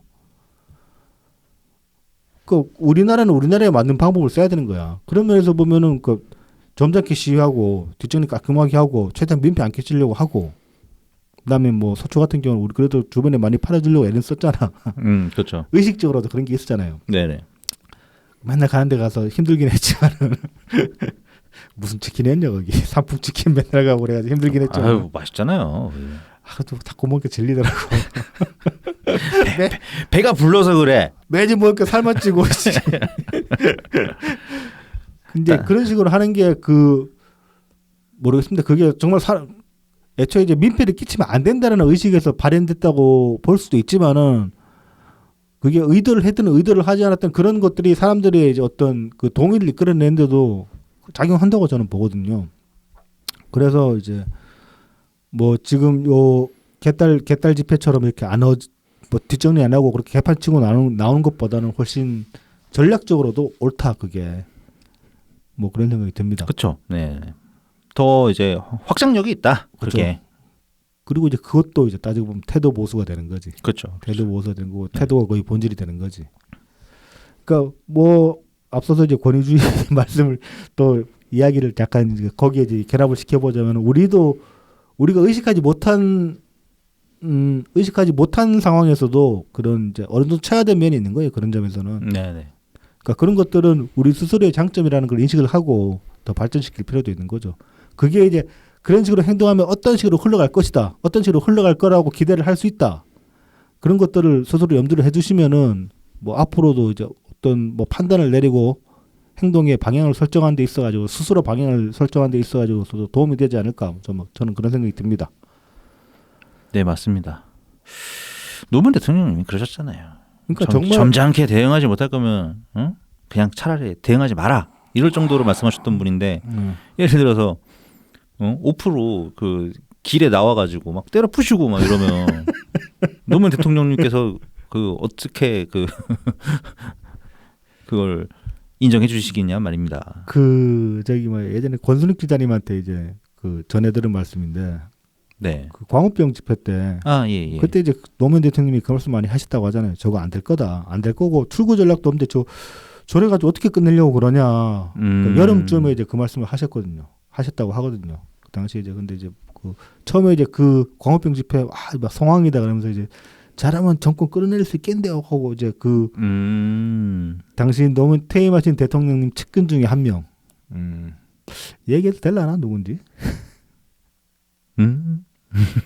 뭐 하여튼 측근 중에 한 명. 그러니까 퇴임 노무현 대통령님을 옆에서 모시던 분 중에 한 사람이었겠네요. 모 교수님입니다. 모 교수. 네. 네. 여자 교수님입니다. 네네. 누군지 다들 대충 짐작하실 겁니다. 네네. 권순익 기자님 이제 실명 밝혀졌는데 나중에 아무튼 그 양반이 신나가지고 그렇게 얘기를 하니까 대통령님 그렇게 말씀을 하셨다고 해요. 그러니까 왜 퇴임을 못 시키는, 왜 못 끌어내리느냐? 일단 탄핵 요건이 안 되니까 첫 번째는. 그 다음에 그렇게 장기 집회를 했는데도 그 집회에 참석하지 않은 더 많은 시민들의 동의를 못 끌어냈거든요. 결국은 예를 들어가지고 뭐 그 탄핵 요건 안 된다고 해도 저 시위가 맞다. 저게 맞는 말이다. 그러고 그쪽에 손을 들어주는 사람이 훨씬 많아버리면은 뭐 어떻게 다르게 흘러갈 수도 있겠죠. 근데 그게 안 됐단, 못 됐단 말이지. 뭐 사실 그때 광우병 집회 지금 생각해 보면 그냥 해방구였어요.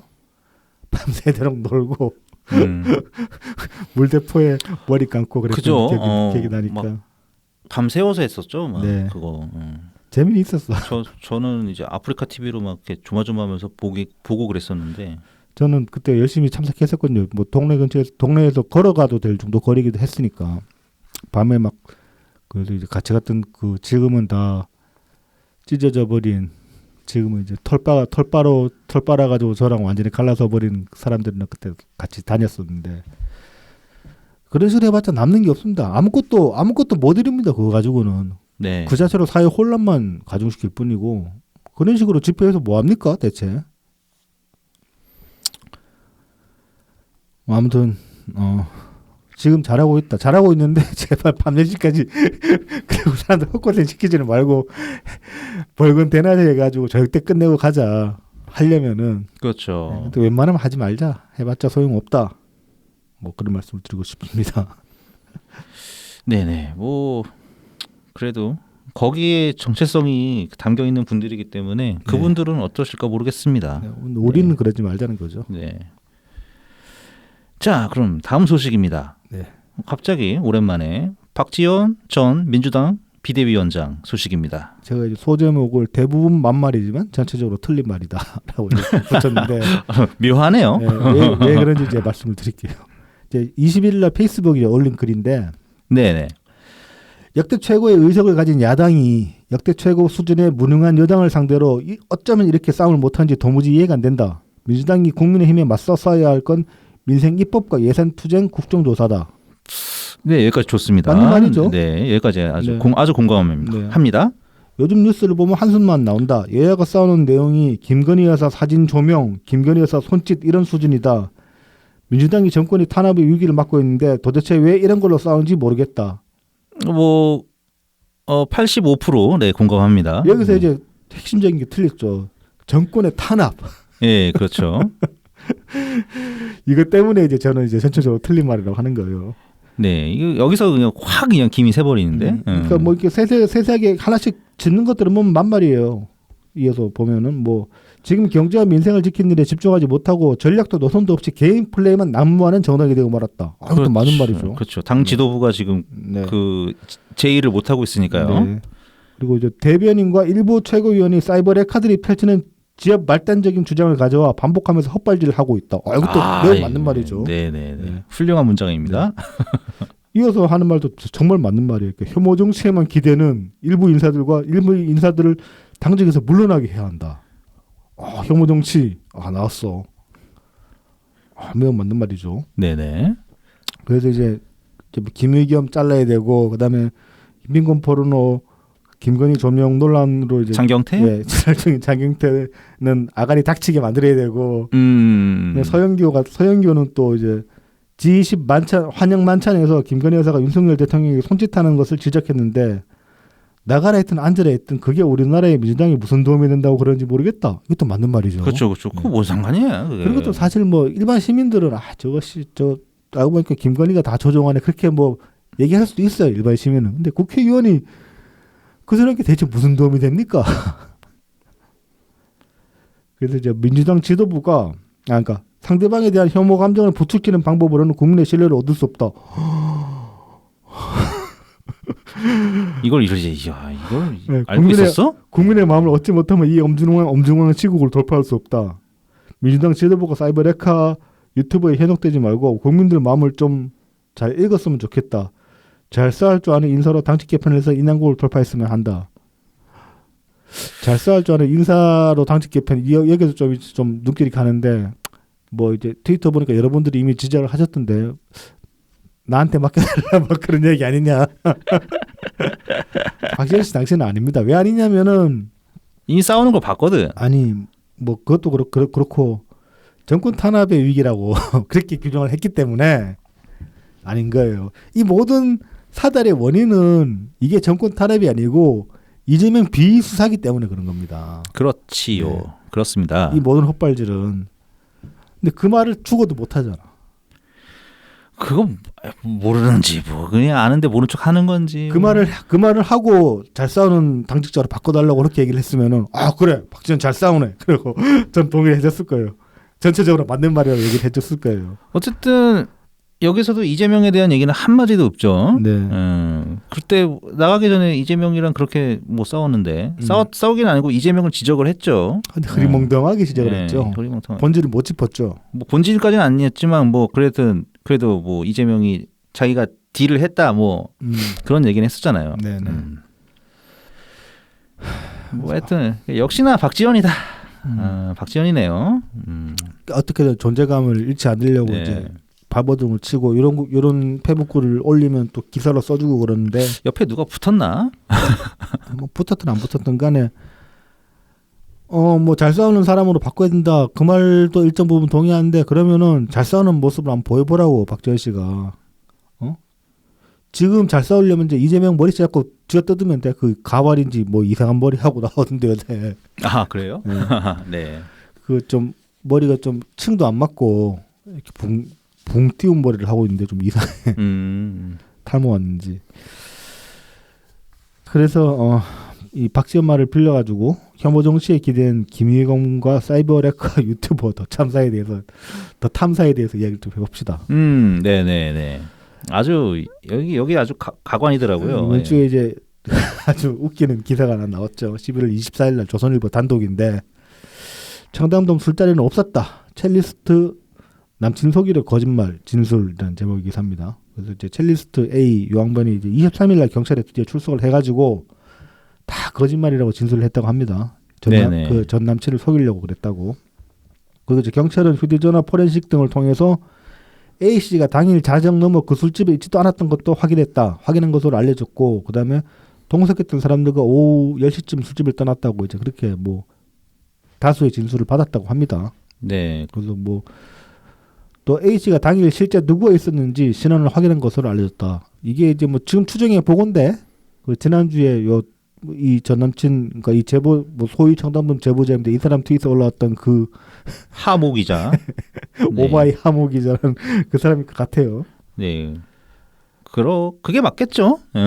자, 아무튼 이제 그래서 이 첼리스트 A 씨는 남친 자꾸 추궁하니까 속이려고 거짓말 한 거다 그렇게 진술을 했다고 하는데 요 관련해서 조선일보가 이제 뭐 지금 이렇게 나오는데 더 탐사는 어떻게 생각하냐고 전화 인터뷰를 했어요. 더 탐사에 전화를 걸어서 그 더 탐사 관계자가 하는 말이 A 씨가 그렇게 진술할 수 있을 거라고 예상했다. 진실을 찾는 작업은 계속될 거다. 왜 A 씨가 전 남자친구에게 거짓말을 했는지 경찰이 어떤 미치기를 갖고 있는지 객관적으로 진술을 뒷받침하는 물증이 있는지 계속 확인해 봐야 될 것 같다. 니네가 좀 확인해 보고 좀 하는 얘기라고 경찰이. 경찰이 속였다는 거는 그러니까 경찰도 경찰이 구라를 쳤는지 조선일보가 구라를 쳤든지 구라를 쳤다고 지금 좀 얘기를 하고 있는 거예요. 그러면서 A 씨가 전 남자친구를 속이기 위해 거짓말을 했다고 하는데 그렇다면 이해가 안 가는 부분이 있다. 우리가 취재한 바로 A 씨는 같은 골프 클럽에서 만난 남성에게도 그날의 술자리에 대해 이야기했다. 술자리가 거짓말이라면 굳이 다른 사람에게 그 얘기를 할 필요가 있을까?라고 이제 반박을 했는데 저는 다른 사람한테 거짓말을 할 수 있다고 봅니다. 할 수 있지. 남친한테 거짓말을 해봤다면 흡입력이 있더라고. 이거야 이 아이템이. 그럼 다른 사람한테 써먹을 수 있는 거 아니야? 그렇지. 아니 그리고 뭐냐 그 골프 클럽에서 만난 남성한테 먼저 했을 수도 있지.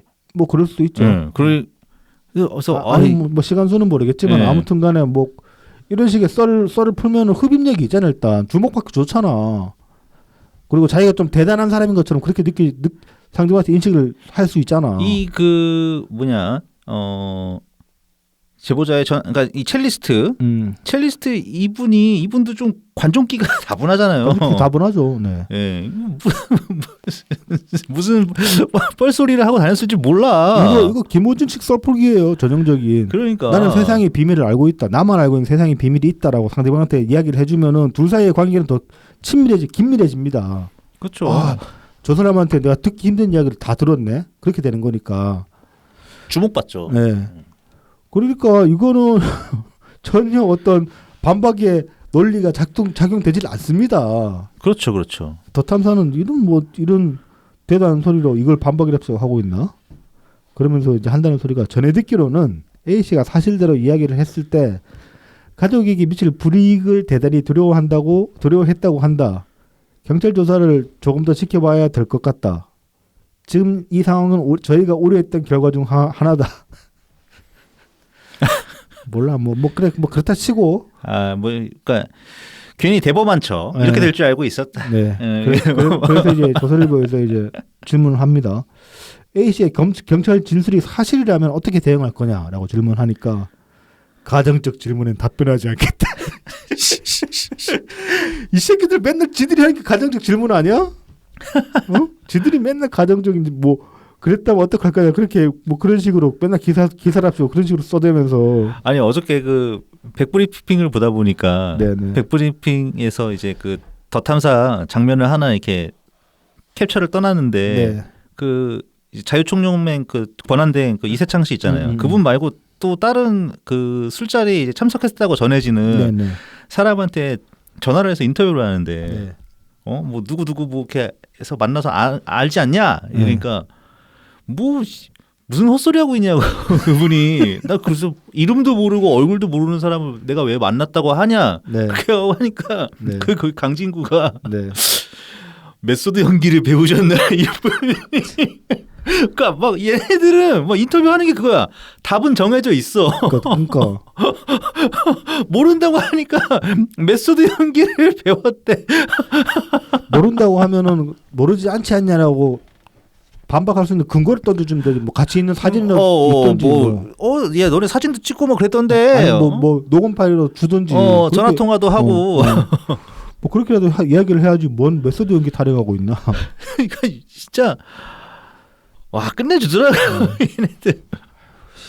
이 새끼들 얘네들 아까 그 트윗에 올랐던 것 중에 보면은 이 무슨 구인 광고 구인이랍시고 뭐 새로 이제 그 구인 광고 하나 올라왔는데 네. 웹 디자이너 구한다고 다음과 아. 같은 조건에서 근무 가능하신 웹 디자이너를 모십니다. 남양주 벨레까지 출근 가능하신 분, 역사의 한 페이지에 이름을 올리고 싶으신 분, 포토샵, 일러스트레이터 고급 능력자, 자바스크립트, CSS 정도는 다룰 수 있는 분, 자립적이고 자존감 강한 분, 압수수색에도 의연하게 대처 가능한 분, 윤한 등이 때려주기도 싫으신 분, 근무 조건은 개별 상담하겠습니다. 뭐 이렇게 나오는데 그런 누가 이렇게 합니까? 윤한이 때려 죽이고 싶을 정도로 싫으신 분? 이거 지금 그냥 그 자기들 그 구독자 그 자기 추종자들 상대로 해가지고 또 하나 그 단물 뭐 호구 장사짓 하겠다는 거지. 그러겠네요. 구인이면은 그 작업 환경 어떻고, 근무 시간이 어떻고, 그다음에 페이는 어느 정도 챙겨줄 수 있다. 그거를 적어놔야지 무슨 역사의 한 페이지 같은 소리 지랄하고 있는데 진짜 이거 보니까 욕이 나오더라고. 웹 디자이너 구인 이렇게 하는 회사는 없어요. 없죠. 네.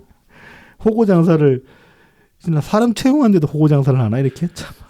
뭘 해도 적당히 해야지. 네. 에휴, 참. 네.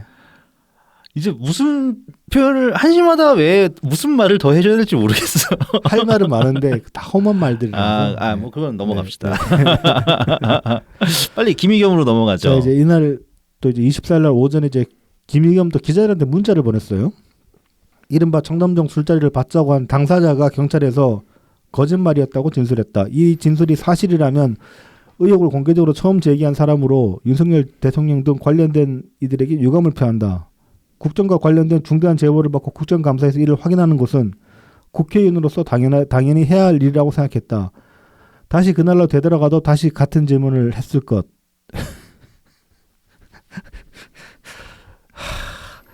뭐 그러니까 어제 저도 백브리핑 좀 보긴 봤는데 뭐 그러니까 백청이 짚었던 데 이미 뭐 이거 기자라면 이런 소리를 할 수도 있다. 근데 국회의원이 할 소리는 아니다. 그렇게 이제 백청이 말씀을 하셨는데 저도 동의합니다. 그러니까 정치인이 국정감사에서 질문을 던지는 거는 단순히 질문이 아닌 경우가 많잖아요, 사실은. 질문의 형식을 빌린 어떤 폭로나 비판 같은 경우도 많고, 그게 이제 이른바 정치적 수사죠, 말하자면. 정치적 기술이기도 하고. 그래서 뭐, 김의겸이 그날 던진 질문도 저는 폭로에 가까웠다고 보거든요. 질문이 아니라 질문의 형식을 빌린.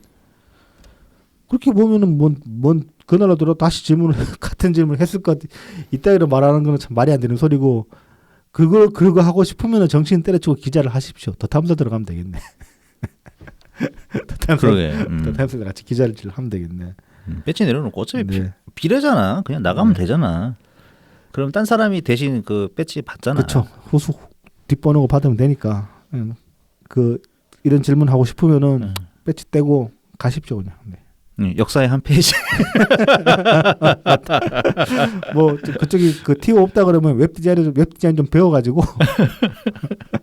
이미 근데 역사의 한 페이지 이미 장식하셔서 뭐 굳이 뭐 거기 또 가서 할 필요는 있을까 네. 싶습니다. 네.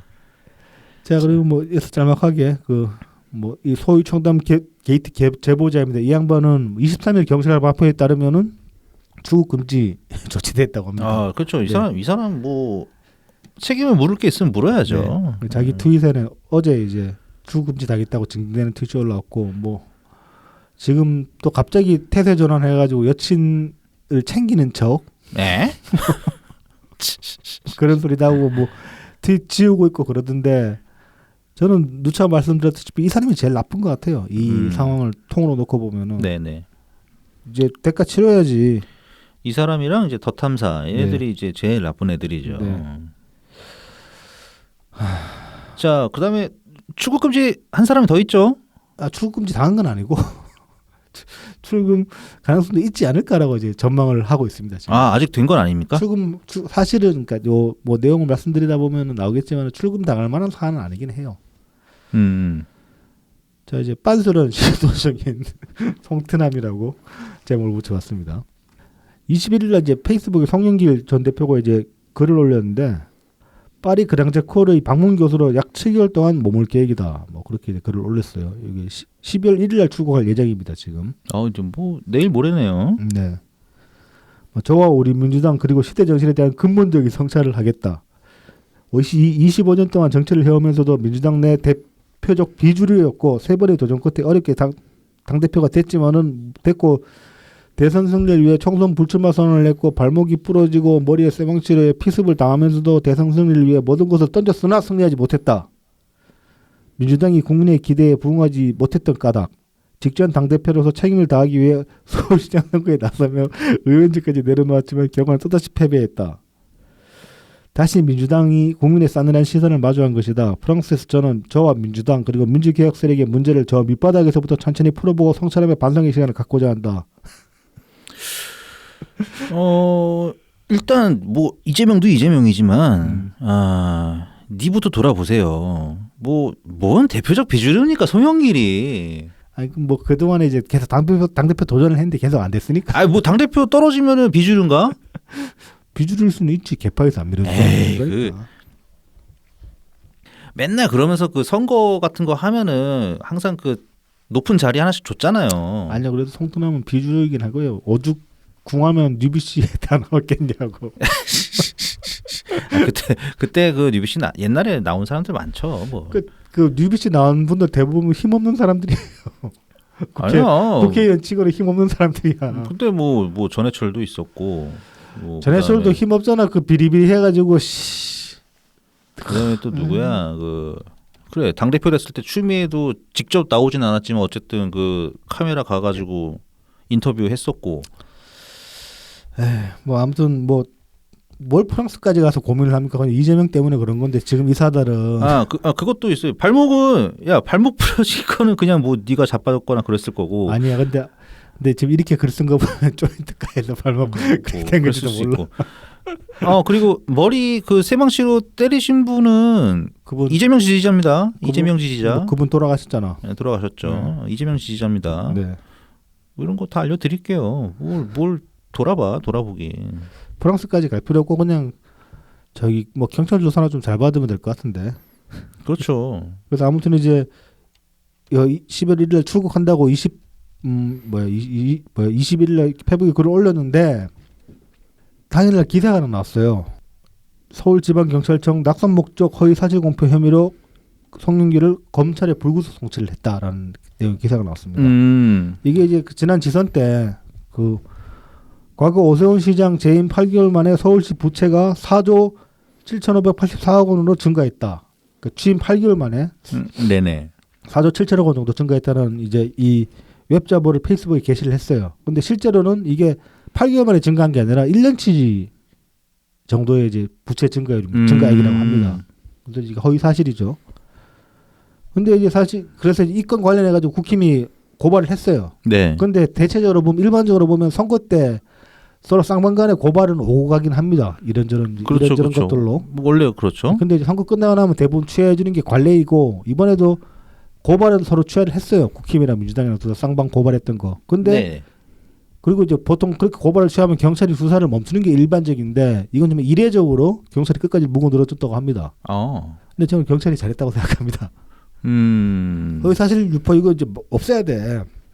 그래서 경찰이 수사를 계속 해가지고 검찰에 이제 넘겼는데 그래서 검찰이 이제 이거를 어떻게 받을 것이냐 이제 그게 이제 관건인데 빨리 결정을 해야 돼요.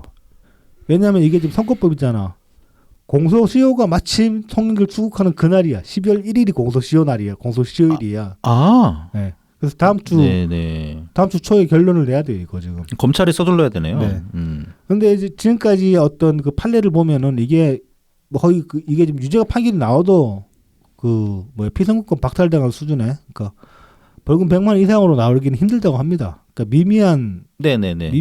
미미한 죄과고 그래서 뭐 사실 이거 가지고 출금까지 걸 사안은 아니다. 그렇게 보는 시각이 일반적이라고는 합니다. 하지만은 출금돼도 저는 괜찮다. 네네. 뭐 어쨌든 유죄를 저질렀으면 유죄를 받아야지. 그러니까 출금까지는 안 되더라도 어떻게 보면 송영길은 지금 뭐 프랑스 간다고 그러는데 찝찝한 마음을 안고 가게 될 가능성이 크죠. 자, 이어서 또 민주당에 한심한 사람 이번 주에 이제 큰 비고슴을 준 차도남 박찬대를 봅시다. 왜 차도남인가? 이제 25일 중앙일보 기사인데 제목이 이렇습니다. 나치가 덮쳤을 때 또 유명한 시죠. 친명 박찬대 시낭송 야 의총당 얼어붙었다. 의총장에서? 네. 의총장에서? 네. 난 최고위원회인 줄 알았는데. 지난 최고위원회면은 이 다양한 반응이 나올 수가 없죠. 22일 날 이제 국회 본청 예결위원회 의회장에서 열린 민주당의 비공개 의원총회에서는 한편의 시가 비장하게 낭독됐다. 친명계 박찬대 최고위원이 의총 마무리 국면에서 연단에 나와 독일 반나치 운동가인 마르틴 니웰러 목사의 나치가 그들을 덮쳤을 때라는 시를 읊었다. 이게 좀 묘사가 재밌어가지고 인용을 그대로 해보겠습니다. 박 최고위원은 다소 격앙된 목소리로 나치가 공산주의자를 덮였을 때 나는 침묵했다. 나는 공산주의자가 아니었기에. 라며 말문을 뗐다. 그런 특유의 발성, 박찬대 특유의 발성이 뭐지? 글쎄요. 와이리 존노 이건가? 그런 특유의 발성으로 그들이 유대인을 덮쳤을 때 나는 아무 말도 하지 않았다. 나는 유대인이 아니었기에 라며 그들이 내게 닥쳤을 땐 더 이상 나를 위해 말해줄 리가 아무도 남아있지 않았다라고 목소리를 높였다. 이 시를 낭독하자 회장 분위기에 일순간 얼어붙었다고 합니다. 그러면서 이제 막 수근수근 되는 소리도 났고. 그래서 박찬대 측 입장은 이제 누구든 검찰의 표적이 될 수 있으니 원팀으로 이 사정 정국을 헤쳐나가자는 게 당송 취지라고 설명을 했다라고 하는데, 그래서 노웅래 도와주는 사람 아무도 없던데 박찬대 노웅래 도와줬나? 노웅래 입장 발표할 때 의원 한 명도 안 갔잖아. 그리고 이 시는 니들이 들어야지. 딱 이거 아닙니까? 개딸이 수박을 덮쳤을 때 나는 침묵했다. 그렇죠. 나는 수박이 아니었기에. 이거 아니야. 니네가 한 짓이야. 니네가 한 짓. 그렇고 사실 지금 이거는 뭐 나치가 뭐 유대인 탄압하는 거랑 상황이 다르잖아. 범죄자 수사하는 거예요. 그렇죠. 범죄 수사하는데 그러니까 이 나치가 그들을 덮쳤을 때 이 시의 주제는 그거 아닙니까? 연대의식 아닙니까? 근데 범죄자하고 연대를 하라는 건 뭐 범죄 조직 만들라는 소리야 지금 이거는. 지금 민주당이 그런 조직이죠. 네. 왜 자꾸 이걸 정치 탄압이라고 뭐 얘기 안 하고서는 방법이 없겠지만은 정치 탄압 프레임으로는 공감을 얻어낼 수가 없어요. 지금 당내에서 이제 반발이 나오는 거죠. 그래서 뭐 익명을 요구한 재선의 위원 당 지도부가 이 대표의 사법 리스크를 엄호한 것도 정도 것이다. 박 최고위원이 마치 영혼이라도 판 것 같은 장면이었다. 박 최고위원은 앞으로 정치 행보를 하기 힘들 것 같다. 함께 못하겠다. 이거 이제 뭐 기사니까 이렇게 얘기했지만 씨발 족같네 이 소리 아니야. 또 다른 의원 한심한 장면이었다. 당 지도부가 자꾸 의원들을 상대로 의식하게 하고 시도한다. 그렇죠. 그것도 박찬대가 지금 하고 있잖아. 박찬대가 무슨 뭐 그 위원장이라며 검찰 탄압 뭐 사법 대책 사법 대책 겁나 길어. 하여튼 다 외우지도 못하겠어. 지금 그 친명 쪽에서는 박찬대가 새로운 에이스로 등극했다고 하잖아요. 뭐 달리 나설 뭐 정성호 이런 급이 나가기 싫은가 보지 걔는. 네. 정성호도 은근히 얍삽해. 뭐 그래서 이재명 관련 수사 소식은 뭐 이번 주도 저희는 그냥 패스를 할 것이고, 왜냐면은 정치 신세계랑 백브리핑이 잘 다뤄주시기 때문에. 그래서 이제 간만에 좀 이낙연 대표 관련 소식 좀 전해드리겠습니다. 먼저 이제 20일날 서른이 이제 유시스와 전화 인터뷰 중에 뭐 미국에 갈 계획이 있는데, 그래서 가게 되면 이낙연 대표도 만날 거다 뭐 그런 얘기를 했어요. 서른 의원이. 네. 예. 그래서 이제 이 관련해서 이제 사실 확인을 하려고 MBN이 23일날 그 워싱턴 특파원이 이낙연 대표랑 전화 인터뷰를 가졌습니다. 그래서 뭐 기존 계획에서 이 전화 인터뷰의 이제 취지는 뭐였냐면은 이거 말고도 뭐 이낙연 대표가 조기 귀국할 거다. 그런 썰들이 어디 쪽에서 나온지 모르겠는데 뭐 그런 얘기들이 개딸들이 많이 흘렸죠. 막 이낙연 대표 지금 들어와가지고 이재명 뭐 수호했는데 일단 개소리하고. 아무튼 이제 그런 식으로 이제 이야기들이 썰이 나오니까 확인차에 전화 인터뷰를 한 거예요. 그래서 이낙연 대표님 말씀은 1년 예정으로 방문 학자로 미국에 왔고 기존 계획에서 변경이 된 거 없다. 그리고 이제 윤영찬 의원이랑 만난다는 그런 보도도 나왔거든요, 앞서서. 그래서 윤영찬 의원이랑 국회 회기가 끝나고 보자는 말이 있었지만 뭐 계획도 구체 안 됐을 거다. 이거 사실 그 얘기죠. 언제 식사합시다. 네. 그 얘기나 마찬가지 얘기를 하신 거예요. 그렇죠. 그럼 뭐 지금 이제 책 집필하고 계시고 워싱턴 등지에서 강연하고 있다. 뭐 보니까 얼마 전에도 이렇게 뭐 그 조수미 조수미 씨. 네, 조수미 씨 공연 보러 가셔가지고 그 조수미 씨랑 이제 사진 찍은 것도 올라오고 그러던데 잘 계신 것 같아요. 네, 여기서 강연도 하시고 연구도 하시고 또 관련해서 24일날 윤영찬 의원 SNS에 이제 글을 하나 올렸는데 윤영찬은 의원실에서 알려드립니다. 30 이병훈 의원과 함께 미국을 방문한다는 기사는 사실이 아닙니다. 이낙연 전 대표와 가까운 의원들이 단체로 미국을 방문할 계획이 없으며 일부 언론에 보도된 이 전 대표의 조기 귀국 역시 사실이 아니면 거듭 알려드립니다. 보도에 반영해 주시길 바랍니다. 서른 의원은 가까운 의원이 아닌가? 아니, 단체로 할 일이 없다. 단체로. 단체로. 네. 단체. 서른은 개별적으로 갈 수는 있겠지만은 에이 할만 하니다. 네, 어쨌든 내년 그래서 내년 6말 7초 이렇게 바라보고 있죠. 계획대로라면은. 내년 그러니까 7월쯤에 들어오신다고 하죠 지금. 그게 7초죠. 그때 네네. 학기가 끝난대요. 6월 네. 말에 끝나서 그런 네. 다음에 이제 바로 귀국하면은 7월 초에 오는 그렇게 되는 거죠. 뭐 좀 더 계시도 와도 저는 나쁘지 않을 것 같아요. 근데 어떻게든 간에 오실 때 좀 많은 계획들을 잘 짜서 그렇게 많은 준비를 해가지고 오셨으면 좋겠어요. 어쨌든 그래서 이제 하나 확실시된 거는 이거는 신경민 전 의원이 이제 언론에서 얘기한 건데 네네. 그 대선 때 이제 이낙연 전 대표님을 이제 도와주던 그 조직이 있었죠. 네네. 연대와 공생이라고. 네네. 연대와 공생이 조만간 포럼을 또 하나 갖는다고 하죠. 음. 네네. 자 이제 이어서 최성 시장님 또 이제 트위터에 하나 제안을 하셨는데 이거 좀 읽어주시죠. 네. 제안합니다. 이재명 대표의 사법 리스크가 커질수록 이낙연 전 총리에 대한 악마화를 위해 터무니없는 허위사실 유포가 너무 심해지네요. 이 전 총리에 대한 허위사실 유포 및 명예훼손은 캡처받아서 저에게 보내주십시오. 전 보좌진과 협의해서 강력 대처하겠습니다. 트윗 쪽지로 전달 요망.